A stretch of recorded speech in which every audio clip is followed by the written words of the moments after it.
সম্মানিত আজকের এই মহোজ্জল সভার সভাপতি মহোদয় এবং মঞ্চ উপবিষ্ট এই মাদ্রাসার সুনামধন্য উস্তাদবৃন্দ এবং সামনে উপস্থিত সম্মানিত প্রিয় ভাইরা, সবাইকে জানাই আসসালামু আলাইকুম ওয়া রাহমাতুল্লাহি ওয়া বারাকাতুহু।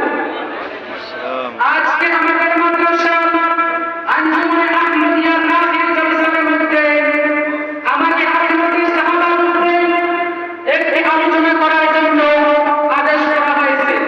যদি আল্লাহ পাক রব্বুল আলামিন আমাকে তৌফিক দান করেন, তাহলে আমি আপনাদের সম্মুখে সাহাবাদের সম্মান ও মর্যাদা সম্পর্কে কিছু আলোচনা করার চেষ্টা করব ইনশাআল্লাহ। সম্মানিত শ্রোতাবৃন্দ, আজ আমরা এমন কিছু ব্যক্তিবর্গের সম্পর্কে আলোচনা করব যাদের অন্তর আল্লাহ পাক রব্বুল আলামিন তাকওয়ার জন্য খাস করে রেখেছেন। মহান আল্লাহ রব্বুল আলামিন মানুষের হেদায়েতের জন্য যুগে যুগে অসংখ্য অগণিত নবী রাসূলকে পাঠিয়েছেন। হযরত আদম আলাইহিস সালাম থেকে শুরু করে হযরত ঈসা আলাইহিস সালাম পর্যন্ত সবাই চলে গেছেন। সর্বশেষ আমাদের নবী প্রিয় নবী হযরত মুহাম্মদ মুস্তাফা সাল্লাল্লাহু আলাইহি ওয়াসাল্লামকে পাঠিয়েছেন। সবাই এই দুনিয়া ছেড়ে চলে গেছেন, সবাই এই দুনিয়া ছেড়ে চলে গেছেন। তাই সেই নবী বলা কাজ আমাদের সেই সাহাবায়ে কেরাম রাদিয়াল্লাহু আলাইহিম আজমাইনরা পালন করে গেছেন।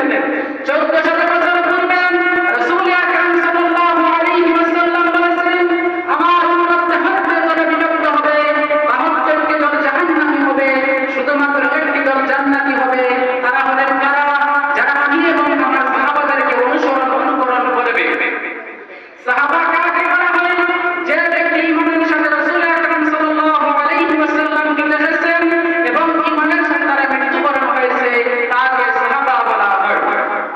তারা হলেন নবীজির প্রথম ছাত্র, তারা হলেন নবীজির ঘনিষ্ঠ সাথী, তারা হলেন কোরআনের প্রথম হাফিজ, তারা হলেন হাদিসের বর্ণনাকারী, তারা হলেন ইসলামের দাঈ।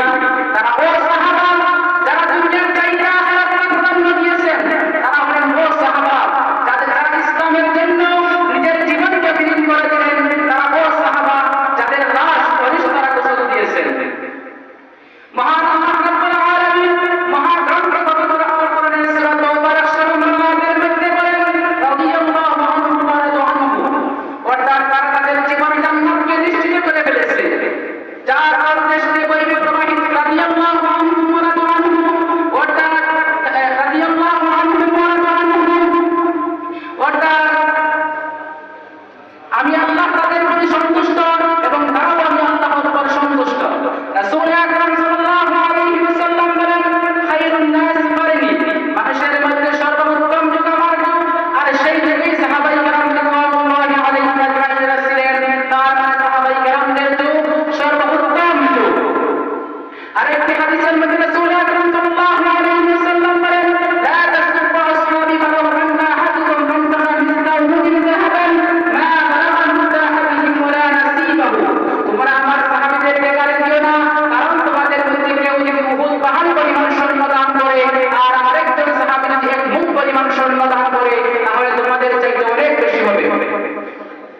তাই সময় সংকীর্ণতার কারণে আমি আমার বক্তব্য প্রদানের সরে শেষ করলাম।